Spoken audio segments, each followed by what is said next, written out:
Hey everyone, it's Peter Kerr from Daydream Nation, and I've got back to the channel Angie Moon. Welcome back, Angie. How's it going? Been doing very well. Lots of busy writing all sorts of book reviews. It's movie night, everybody. In Daydream Nation, we touch upon pop culture and movies that kind of influence pop culture.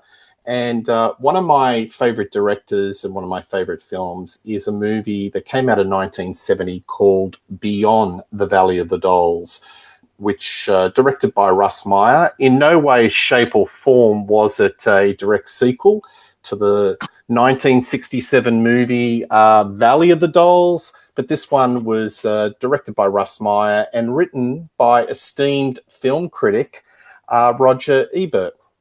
So I had the pleasure of seeing this on the big screen for a revival in 1986, and my world was never the same since. It was just totally wild. When was the first time you ever saw this movie?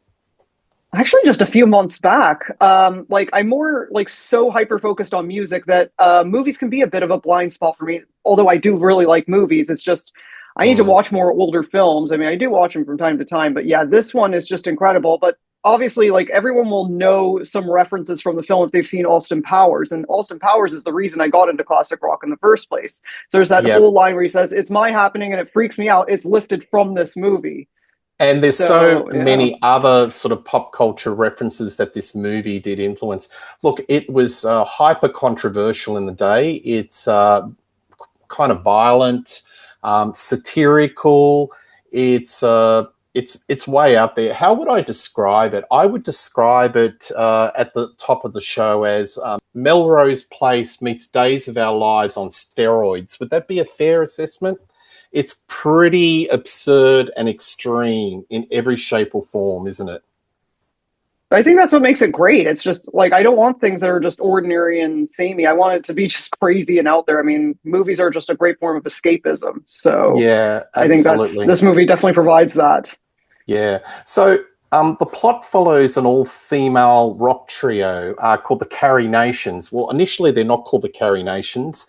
As they navigate the decadent world of LA, it's a very extreme version of Josie and the Pussycat. What happens is the lead singer, she's managed by her boyfriend Harris. They travel to Los Angeles to claim an inheritance and find stardom. And across the way, they come across all these different sort of characters. They were introduced to a character called Ronnie Z-Man Barzell, who's an eccentric Shakespearean music mogul. I could probably say it's loosely based on, Phil Spector. And suddenly they're propelled to overnight fame, and they meet all these different characters, and you could say that everybody is sort of touched by the decadence of LA. Everyone's got sort of their own little story arc, but in some way the movie touches about how people get corrupted and touched by the decadence of the party scene. There's a big sort of counterculture theme all the way through. Very complicated plot. Everyone's got, I'd have to get a whiteboard out. I'd have to get the pen and try to show how everybody interweaves. But I think that's broadly what happens. It's the rise and rise of a band and how everyone gets corrupted and the journey along the way. Yeah, I mean, one of the things that I do love about movies that feature like a lot of music is just the music on its own can be really, really good. And often, like, those are a lot of times my favorite episodes of a TV show are the ones where they have music in it and there's like a band and there's musical performances and it just kind of shows that band on the rise. And I watched a lot of VH1 behind the music growing up. So yeah, this is like absolutely like the kind of movie I'd love. I think it's just maybe it's even a satire of kind of the whole hippie counterculture stuff because like I don't see Russ Meyer as a hippie or anything like that. Definitely not. He's from a whole different generation. He's like from the greatest generation, if I remember right. And he served in World War II. He was a photographer back then, and like it's definitely interesting just seeing like him interacting with that '60s counterculture and not like kind of staying in the past with his the media and pop culture that was popular in his youth. Yeah, we need to talk about Russ. So Russ started off making films that were called nudie cooties, and they were sort of like bare-breasted women, really high camp type of movies in black and white. Like you look at it now in 2026, quite innocent, but progressively through the 60s, he became more, the movies became more salacious, going with the times. I think probably one of his most well-known movies of the 60s was a movie called Faster Pussycat Kill Kill, which we will cover at one stage. It's excellent. There's the T-shirt. Great movie, packs a punch at 88 minutes. And then his budgets got bigger. He did a movie called Vixen, which was a major hit because his movie making was very low budget, and the return to ratio of the profits really sort of caught the eye of 20th Century Fox.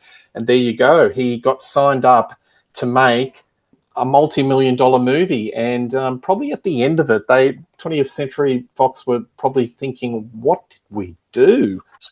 Because it was like no other studio film in that era that you'd ever see. This is in the era of Chitty Chitty Bang Bang, Dr. Dolittle, Mary Poppins. Can you imagine the suits at 20th Century Fox when they saw the final cut of this movie? I think they wanted to disown it, and they weren't happy at all. That's the establishment at all the movie studios and like record labels. They're just like, what is this newfangled hippie shit? What is this? Yeah. Yeah. Well, let's pull it apart. So, yeah, there's definitely a lot of counterculture, and there's lots of party scenes where people are smoking pot. There's a lot of the lingo in that era and really zippy sort of lines. It's got its own sort of language, like don't bogart the joint. This is my happening and it freaks me out, man. There's all these little catchphrases, and the lead character, one of the lead character, who's the record mogul, loosely based on Phil Spector, Ronnie Z-Man Barzell, speaks in Shakespearean all the way through. You get used to it. It's got its own sort of lyrical rhythm to it, the way they speak to each other. It's to summarize, it's not really based in reality. It's like an alternative universe, isn't it? Pretty much, yeah. Like it is just, I don't think this is what exactly the 60s were. It's just taking the 60s and turning it up to 11. Yeah, and being really absurd and extreme. Why don't we, I'll play a few clips from the movie. So I'll just share this. Oh, nice. It's on Internet Archive. That's great. Yeah.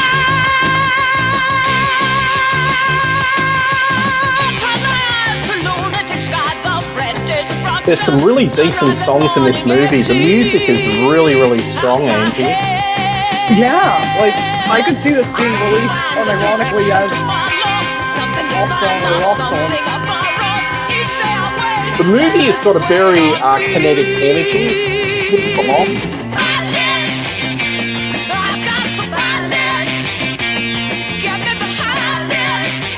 So this is the band as they're starting out. So they're travelling to LA to find fame and fortune and an inheritance.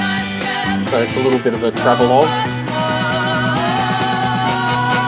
Road trip movies are great.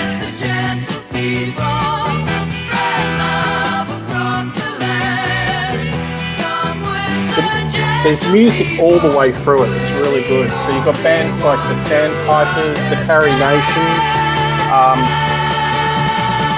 the Strawberry Alarm Clock, which we'll talk about. And there it are, Strawberry Alarm Clock. This is one of the parties at Z-Man. When I'm with you, pussycat, who needs grass? You'd have to see it to believe it. Feels like a Rowan and Martin's Laughing, like cocktail party segment. The editing is just rapid fire. So many edits and jump cuts. It just propels the movie along, gives it a lot of energy. Cool, man. Like my old man really blew his mind, you know? And he said he was gonna kill me if he found any more grass around the house. Escape, man. All right. And you're a moonchild. And you're a bitch. I think it's better after the change. I'm with you. By that time, Yeah, so it's got a lot of energy, and the camera angles are really kind of weird. They're kind of tilted. It sort of gives you the feel that it's kind of a little bit of a trip. Russ Meyer like he's got a reputation that he always used to cast very buxom women, and he'd always use the camera right down low, looking up. So all the way through the film, the camera is way low, just to give it that sort of like you're on you know, everyone's like off their heads in this party, and you as the audience member are right in it as well. You feel like you're right in the middle of it. But I really love. I think the language in this movie, it's kind of like remember those old screwball comedies of the 30s, where it'd be like Katharine Hepburn and Cary Grant, and they're really rapid fire back and forth. It kind of reminded me of that, but with a 60s spin in this sort of Russ Meyer universe. Is that? Do you know what I mean? Would you agree with that?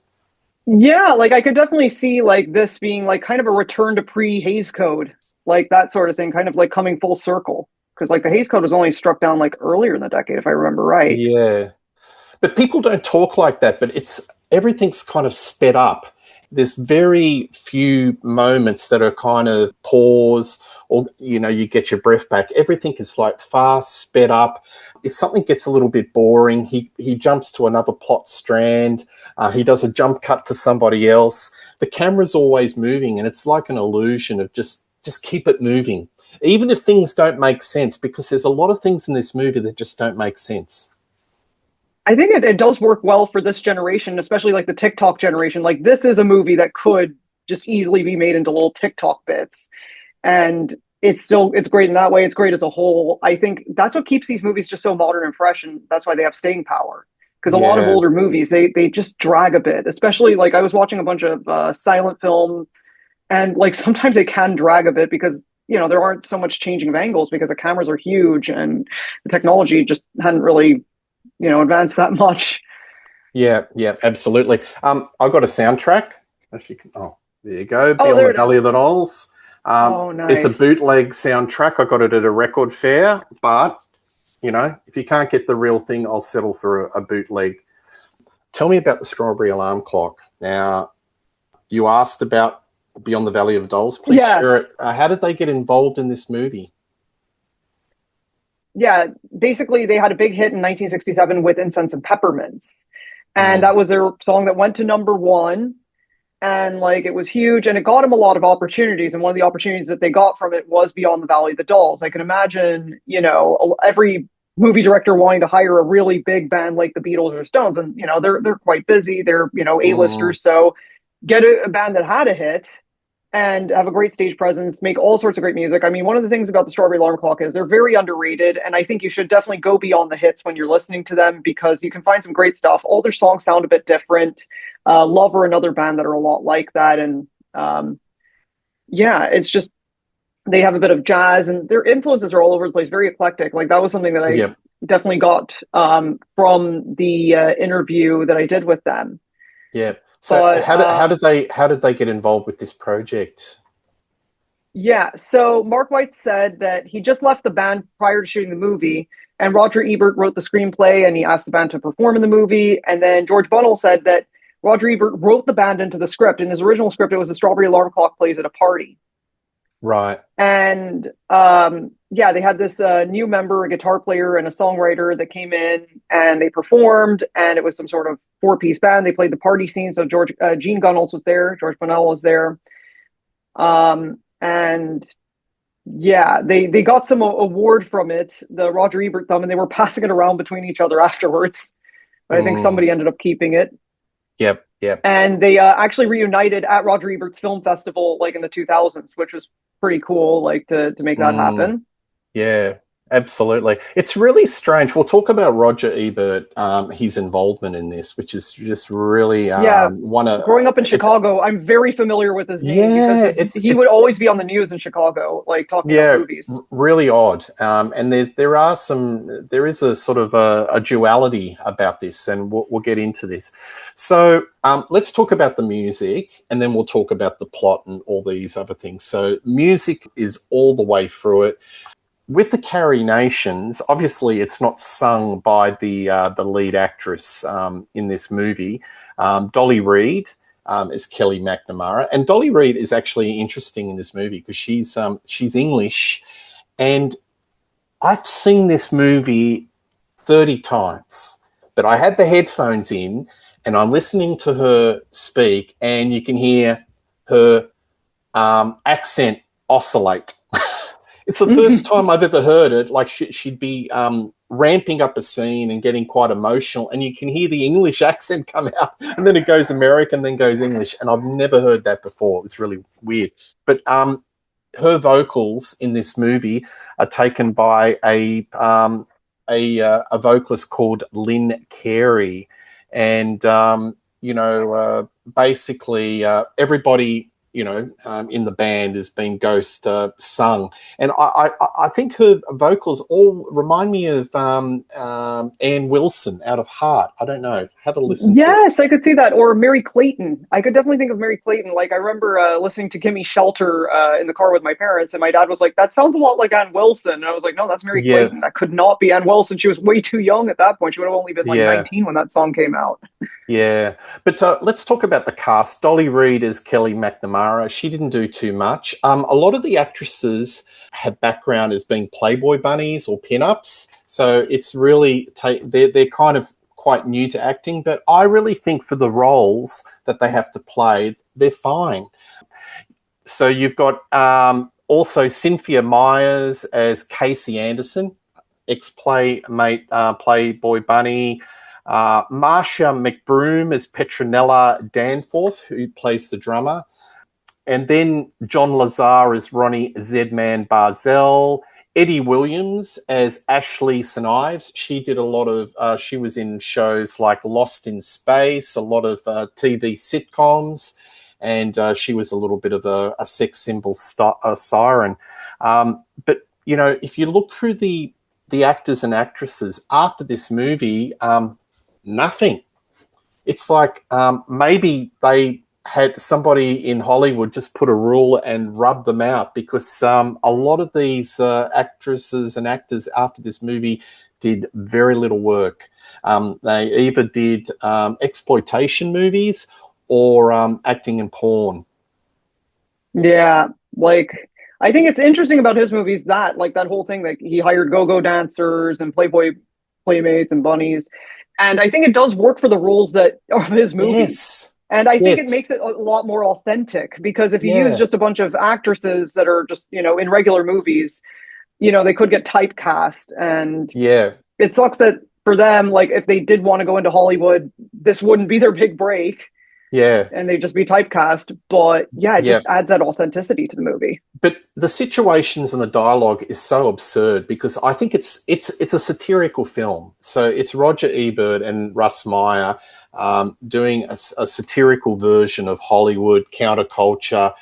It's absurd, it's exaggerated, and I think all of the actors and actresses in this movie are fine. Some are better than others, but it's just perfect for the role. And a lot of people regard this movie as what you call camp. And there are a lot of people rate this as one of the best movies, John Waters, John Waters, the director. Oh, yeah. He said this is I could see how it influenced his favorite movie definitely. of all time. He did an interview and he got quite excited, and he said, I went to the first matinee, and then after the film finished, I went back in and saw it again straight away.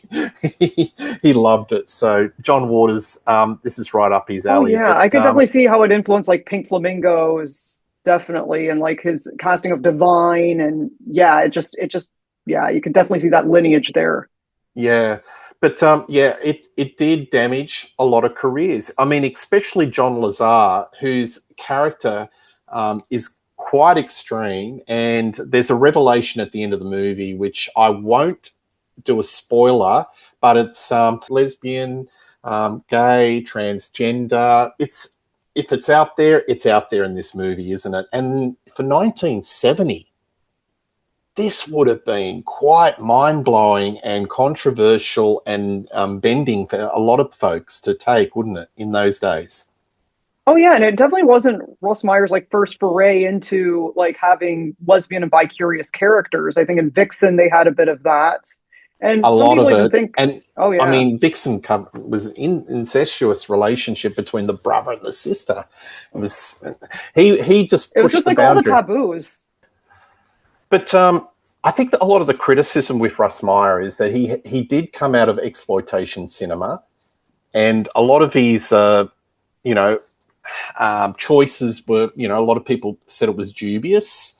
But I really think that whatever came out of this film was definitely satirical. It was very reflective of what was happening in the world and in Hollywood. And I think you've just got to look at it at that level. And I think, Hollywood gave him a budget, and boy, did he use it. Artistically, it's incredible too. Like that's the thing. Like if you just look at it as an art piece, it's really good. Like the outfits, the music, just everything. Like that's something I noticed like throughout Russ Meyer's films is the actresses are always just beautifully dressed. Like they just knew how to dress the actresses really well. There's a lot of old Hollywood to it, because all it, all of the actresses are beautiful. They're just models, Absolutely. I'll put a photo up. But to me, it's like the old Hollywood meets the new Hollywood. The styling, it satires a lot of the rock and roll scene. Everyone's sort of touched by the decadence, and when you come to the brass tacks, there's not many likable people in it. They're either self-absorbed, they're selfish, they make decisions that affect others, and everyone's quite shallow. Like some very devastating things happen to people, and then in a split second, it's like it's forgotten, and they move into the next plot device. You know what I mean? Mm-hmm. Like definitely it's not a celebration of that era. It's kind of like how I think like if you're a young person watching it, you don't have much media literacy, you're just like, yeah, woo, party, rock and roll. Sort of like Yeah. how when I first watched Quadrophenia, I was like, oh, cool, mod subculture, but really it's kind of a critique of it and just kind of the phoniness and the artifice and everything. And I sort of see that Yep. kind of artifice scene here, just that Holly weird kind of thing, and Yep. just the phoniness, Yeah. just people aren't really what they seem to be, and just because they like good music and they wear nice clothes doesn't mean they're a good person. Yeah, absolutely. Now, in the last 30 minutes of the movie, it switches and it gets quite violent. You've got to have correlations to what was happening in Hollywood and the whole fear and the whole hysteria around Charles Manson. So there's some real ultra violence. When you watched this movie, were you a little bit shocked? Like, oh, this is a real shift in tone? Because up to then, it's sort of like there's a bit of a rise and fall, people getting affected by Hollywood and LA, but it certainly takes a very dark turn in the last 30 minutes of the film, doesn't it? Yeah, like definitely it's just like, oh, I did not see that coming. It's like, or maybe you did see it coming, but you just weren't paying attention. You were distracted by the nice outfits or the beautiful women in the movie. Yeah, it just feels like a rock song or a prog rock song with like lots of different movements in it, and I guess it's just a different movement this time. And yeah, it gets very dark and violent at the end. And Yeah. I think it is kind of a commentary on like the death of the 60s, because like a lot of people will say that Altamont and Phil Spector, or not Phil Spector, sorry, Altamont, I'll say that Altamont, the Tate LaBianca murders and Kent State were like the cultural end of the 60s. And I do talk about a lot of that in this book. So like Kent, in my book, Crime of the Century, Classic Rock and True Crime. So Kent State is talked about with Devo, because Kent State, there were a few musicians who were there. So Chrissy Hind was there at the massacre, or she knew people there. Same with like the Mother's Balls from Devo. I think Gerald Casal knew some of the victims from Kent State. They were going to Kent State in Akron, Ohio. And then with Manson, I have a whole bunch of chapters about Manson. So it's not just Charles Manson who had musical connections with like the Beach Boys. It goes way beyond that. And then even I found out through that interview with the Strawberry Alarm Clock that some of the members from that band had run into Manson themselves at like some sort of poetry slam. And that was just insane. I did not even know that. That's third level insane. Now, this movie began production on December the 2nd, 1969, which was shortly after the Sharon Tate Manson murder. The Manson because that was in August, murders. and so it was originally not in the script, and they did add it. And the connection is Sharon Tate was in the Valley of the Dolls. So Mm-hmm. is this exploitative that they've included this in? I think so, and I think it's just provocative, and that's what Russ Meyer's all about, is just being provocative.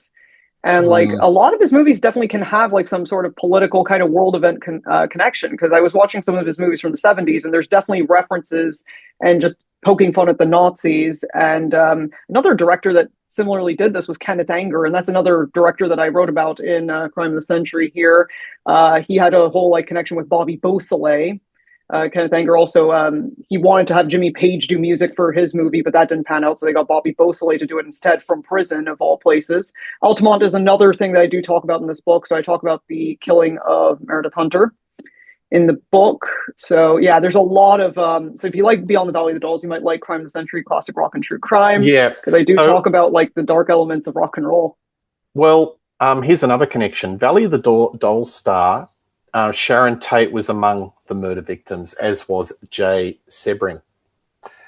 Vocalist Lynn Carey, who ghosts the lead singer of the Carrie Nations in this movie, was dating Sebring and had been invited to join him on the night of the Tate Bianca murders.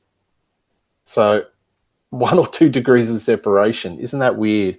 So this was, I think some folks were doing some commentary on the DVD, and that was picked up as a bit of it. So there's also like the whole thing with John Waters and Leslie Van Houten, and he had like photographs of the Manson family in like the set of, I think it was somewhere in Pink Flamingos, that the Manson family show up, and I think they even have some of their names in the credits too.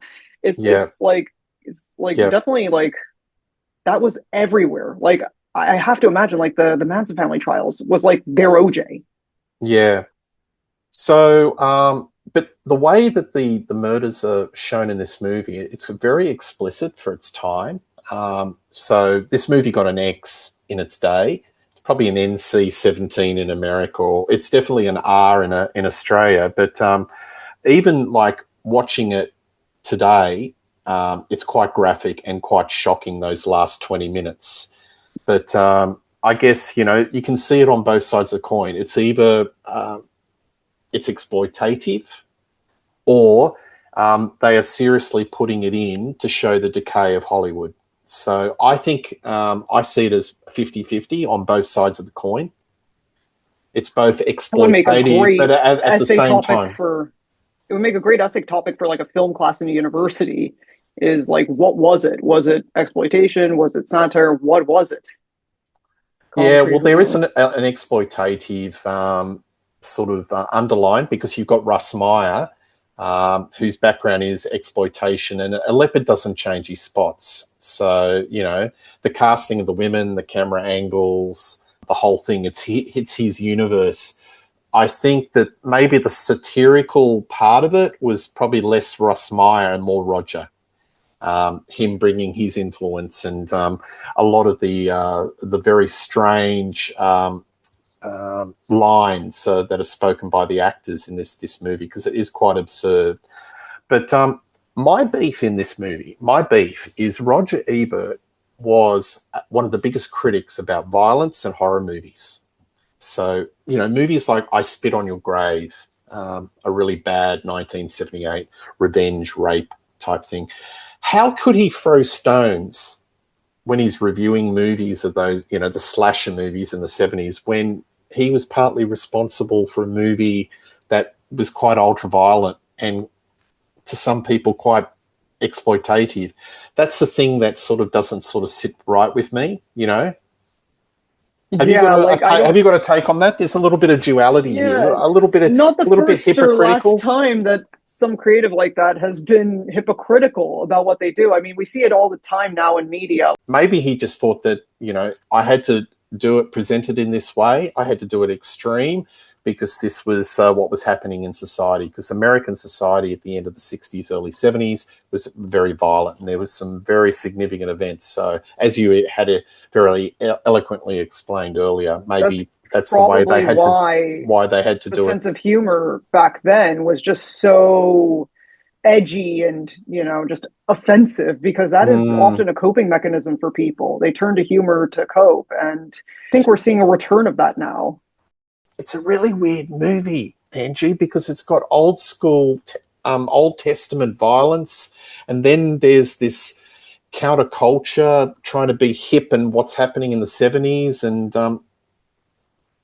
but I still The like it. Bible's influence, you cannot escape it. Like, even if you're not religious at all, you cannot escape the Bible's influence. It's probably one of the most influential books ever written. Like, you see it all over the place. But this, I I love this movie. It's There's great. there's a lot of stuff that I shouldn't, but I do. Um, yeah, what's your take on this movie? Try to It's one of unravel it for those, me, please. in modern terms, it's a problematic fave. Kind of like listening to the Rolling Stones Under My Thumb, or the Beatles Run for Your Life, or Norwegian Wood. There's some very dark themes, but I still love it anyway. Yeah, from an aesthetic point of view, obviously, like you love the aesthetics of the '60s and Oh, it's all that. incredible. Like, I'll pull that apart. I there's a mean, reason is I that pulled out this dress. It's a vintage one from the 60s. And I was like, oh, this looks like it would be perfect for this movie. so? The next movie that Russ Meyer did was called The 7 Seconds, and that was a very straightforward courtroom drama. It's very hard to get on video, but I tracked it down, and it's a little bit boring. I think it's probably well known for seeing a moustacheless Tom Selleck in one of his very early roles.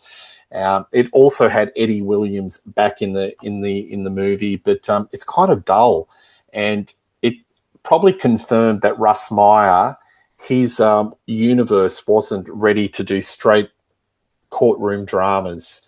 And then soon after that, he got back into doing guerrilla filmmaking with buxom ladies running rampant in the desert, like movies like Super Vixens, Oh, Beneath that was the... really good.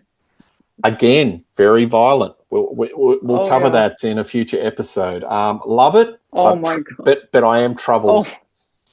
And yeah. It's one of those movies that I'm like, we think it's just, my husband and I watch Super Vixens, and then Beyond the, Under the Valley, Beneath the Valley of the Ultra Vixens. We watched those and we were like, what the hell is this movie? what the And it's like, fuck I is can't, this? What am I fucking watching? It's but I'll it was just say it. like It's we just, quote.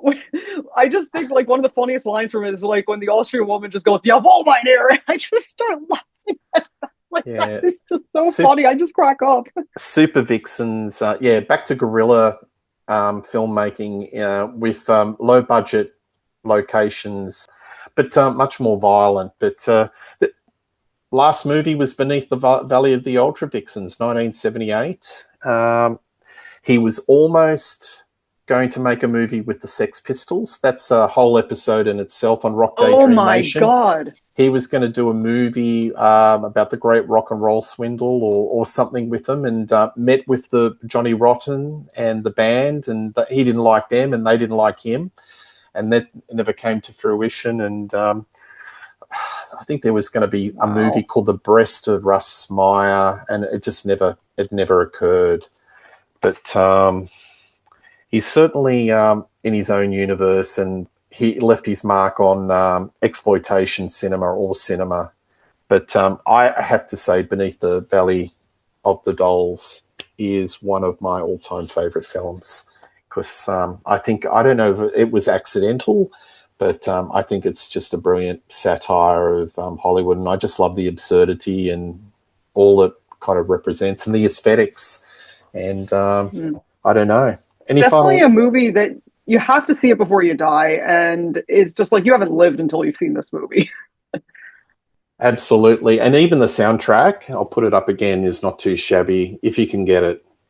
They should Oh man, I want to get a copy on vinyl, but that's going to be hard. re-release it on CD. So there you go. Well, there you have it. Beneath the Valley of the Doll, beyond, not beneath. It's either beyond, beneath, over, under. He loved his prepositions. He does. He does. Must be a nightmare for the people that put the signs up on the movie theater. Trying to get the right spelling, and I don't know.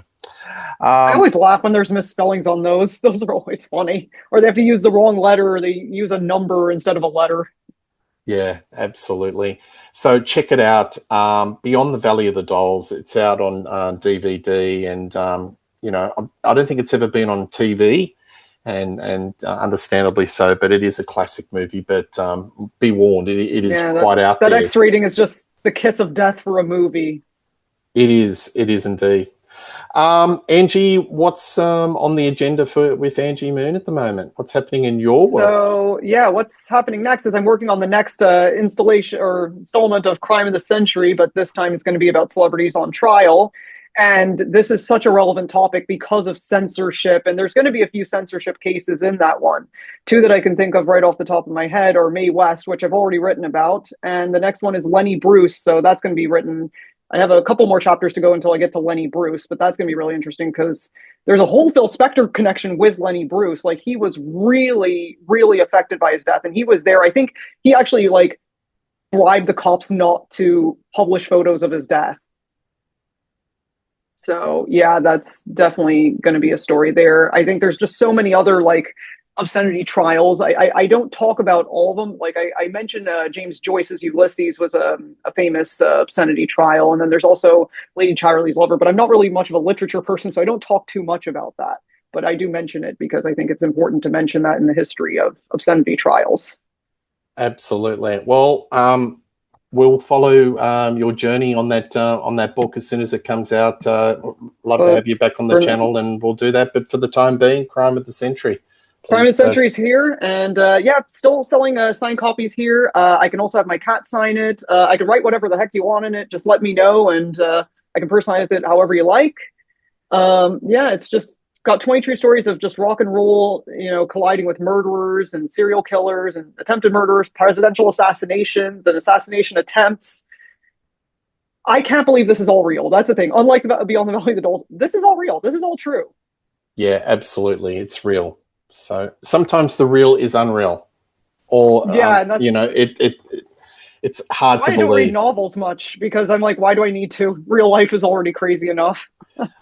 Absolutely. Great to have you on, and please like and subscribe to Rock Daydream Nation. Tell us what you think of Russ Meyer.